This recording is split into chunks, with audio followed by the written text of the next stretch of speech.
I think that when I first started out, I was a fresh graduate from university. I was just kind of discovering what it is that I want to do, and it was a lot of trial and error, and it was just a lot of trying to fit in and finding your place in the industry, in an industry that's very westernized, if that makes sense. And it just takes you a while to really know who you are as a person and be able to express it through your art. And in my case, my art were the pieces that I was making. And 2 years ago, I got engaged and I created a dress inspired by a Palestinian bride from Ramallah, which is where I'm from. And as an Arab American, let's say, born and raised in the US and then moved to Jordan, we always had this kind of sense of lost identity or kind of confusion of where we come from and, you know, where you know, my roots and how proud I am of where I am and where I come from, and this kind of small village that the world has become, and really being disconnected from your roots. And I feel like I was able to portray that on important days, such as me getting engaged. And then this dress kind of went viral. And it was one moment where I felt like I really expressed who I was and where I come from and my personal style and identity through a piece of clothing. And it was a huge push for me to see how the world reacted to it and how they appreciated it and how it went viral. So I was like, okay, you know, maybe this is what it is that I really want to do. And even though it's a much more difficult kind of line of business to do, because these pieces take a long time to be created. So it was a tough, it's a tough journey to take, but here we are. I feel like we live in a world where now everyone praises everything for being faster, newer, more innovative. There's like this very big focus on efficiency. And I feel like the way that our heritage is structured is that pieces like this are something that you do slowly, something you enjoy, something you put a part of your soul into. And I feel like I've seen you adopt that in the way that you do your business as well, and the way that you make the women that wear Reema Dahbour feel.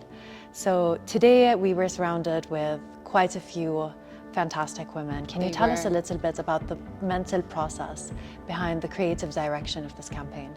First of all, I want to circle back to the fact that you told me that this is, you know, not fast fashion. This is quite slower than you would ever imagine. You really do have a close, intimate relationship with the women that are creating this embroidery, and your client, and the woman who wants this dress. I mean, I talked to her for months, you know, while I'm creating this piece, and I send her a sample, and I talk to the embroidery ladies, and it's such a long process, and you really create a relationship, whether it's with the women doing the embroidery or with the client, to create this piece. I mean, we are wearing a woman's time, probably months of her like stitching stitch by stitch with other women around her. It's a perfect representation of women supporting other women, loyalty, and, you know, just loving what you do to the point that you're doing something so systematic, but you enjoy it and you find a form of reparation in it, and, you know, it's kind of therapeutic to some point as well. And then these women see the piece that is created, the finished product, and then I see the finished product, and everybody's just so proud of the teamwork. And by the way, every single person who worked on this piece, except for my tailor, are women. And I think that really creates this kind of sense of pride. Do you feel like now we live in an age where everything is created to be as easy as possible, right? Even if now we have like these chatbots where even if you're like asking for help, they're going to find a way to do it without any human contact. Yes. And pieces like this create connection when a lot of other places don't have that connection. I agree. So I also know that you mentioned the different motifs and how you really compile them, and it's not an easy job. Can you tell us how the tatriz comes together like a mosaic? So I work really closely with my client and the person that I want to design for, or the inspiration behind the piece. So I get to know where she's from, where her fiance or husband's from, where her dad's from, where she, or the places that she really loves. So we kind of create a combination of different motifs from different areas into each piece. So each garment takes a different story. That's wonderful to tell to different people. So I feel like, I feel like we're creating something really unique here. And that's why I wanted to choose unique women as well to represent these pieces, who are all taking different paths, and adapting different ways to do something that must have been a little bit normal, but doing it in an extraordinary way, or extraordinary to where we come from.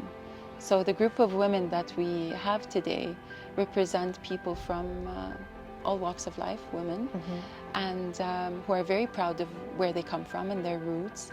And it felt like it only made sense to dress such women in this collection, to tell such a story. You always mention the relation between confidence and wearing something that gives you that feeling. Definitely. And I believe that you're a firm believer that they always come hand in hand. Of course. And it's true, when you look good, you usually feel good. But I feel like through your recent collections, you've added a little bit of a cultural and heritage spin on that. So can you tell us a little bit about the feeling that you want the Reema Dahbour woman to embody? Of course. So probably one of the things that me and you face daily when we have important events or life-changing events, whether it's giving an important speech or having an interview or your graduation or your marriage, I feel like everybody struggles to wear something that feels like they fully represent them, or something that can really tell their story that they can be very proud of, and to really empower them. And once you're wearing something so beautiful that gives you all this great energy, like you're a superhero, I think that once you wear it, you will definitely portray this energy in it. And I think that these pieces will really help women represent who they really want to be and where they come from and where they want to go. As a progressive, let's say, woman, or strong and independent woman, having something that's connecting her to her past and to her roots and to her origins is very important. I think our culture didn't really get the proper chance to evolve. Our traditional dress did not evolve the way that other traditional dresses evolved because of what happened.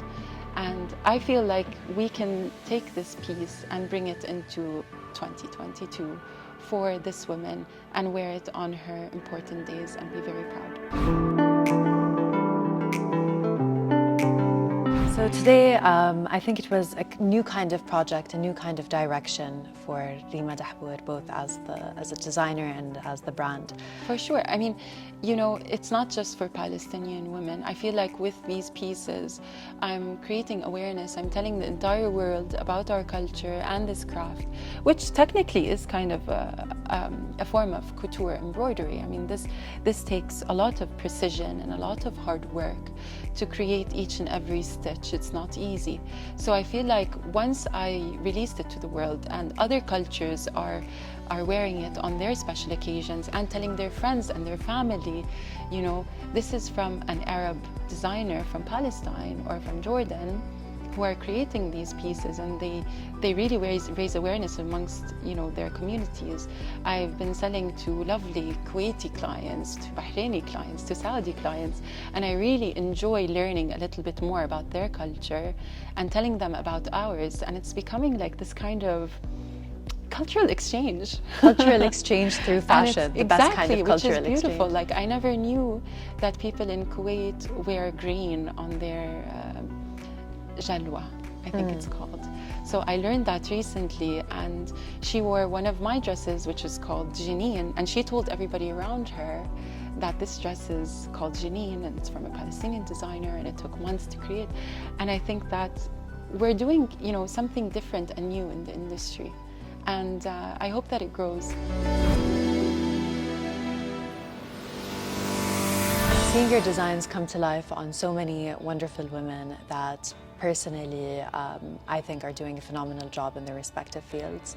Can you tell us a little bit about how you chose them and how it felt seeing your designs on such powerful women? So first and foremost, let's just discuss how proud I am to kind of change the huge misconception. Women are known not to support each other in this field, especially in the fashion field. So I feel like I was very proud to bring all of these women together and show people that women are very supportive of each other. So these group of women, whether it was Jude, Donna, you, Aya, Ghalia, Mariam, Dolly, if I were to talk about what they do, Anjad, I wouldn't give them justice because they're doing something so remarkable in their own fields, and they all have their own struggle and their challenges, and they're rising above it against the, the society and the norms of the society and the cultural barriers that we think that we have as women. And I'm so proud of them, and I was so happy to have them all under one roof and to show people how supportive we are of each other and how we're going to go places, I think, together as a whole. I'm very proud of them, and I'm proud of myself and proud of you. Do you know what's really special is that you were mentioning how you have your entire thought process that starts with wanting to make a woman feel as good as she can. Definitely. So it starts with a woman, and then women are working on the garments, and then you see them on these powerful women, and it's such a big cycle of girls supporting girls. Of course. And I feel like that's what really one of the cornerstones of the Reema Dahbour brand. So where do you feel like the Reema Dahbour brand is going? So we're kind of experimenting, right? I feel like this is my second collection of embroidered pieces with tatris, incorporating tatris, and I feel like I still have a long way to go, and there's a lot of other brands working on it, and I'm very proud of everybody working on raising awareness on this craft, because it is going to, it was under extinction almost. Like, let's say not a lot of people wanted to do embroidery anymore. They weren't really seeing the financial compensation coming out of it. So the younger generation were not even learning the craft. So I feel like the more people that keep working on it, I see it as an opportunity for us to keep it alive and to have people more emotionally attached to it. So I'm really proud of that. I don't see it as competition when other people are working on that. On the contrary, I think that it's fantastic. I'm going to focus on creating these timeless pieces and keep innovating on it and see where it goes. Try to fit it in different aspects of women's life so that they can be proud on every day, all day, no matter what they're wearing. It doesn't have to be a big occasion. So yeah, we're just going to keep working and experimenting and see where it goes. But I'm very proud of what we've done so far. Seeing you expand your identity and really growing into it and having this culture x fashion view on your future collections, where do you see this going, and how do you feel about other designers that are trying to do something with cultural symbolism in their designs? So a lot of people are approaching tatris as it's becoming a little bit more trendy at the moment, but let's be very clear about us wanting to create pieces that are timeless heirlooms that don't really go out of style. So I totally appreciate other designers putting their own eye and their own artistic view into these pieces, and I love the way that you're going to see a lot of tatris garments or cultural inspired garments coming out from different perspectives. So I don't really see any competition from other designers. Bilaks, I think that I'm very proud of each person adapting this culture and raising awareness about it and sending it to the whole world to see.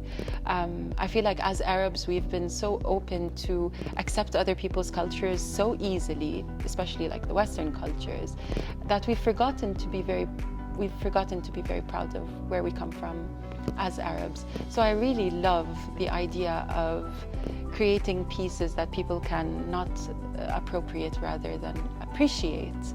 So once you wear it, it's cultural appreciation, not appropriation. So that's kind of why I also kind of make sure to not be too traditional in my cuts or, so that I don't really hit something a little too close to home. I want it to be for every culture in the world to be able to wear and be open to wear on any occasion. And just circling back to cultural exchange and celebration of us as Arabs, and telling the world how creative we can be.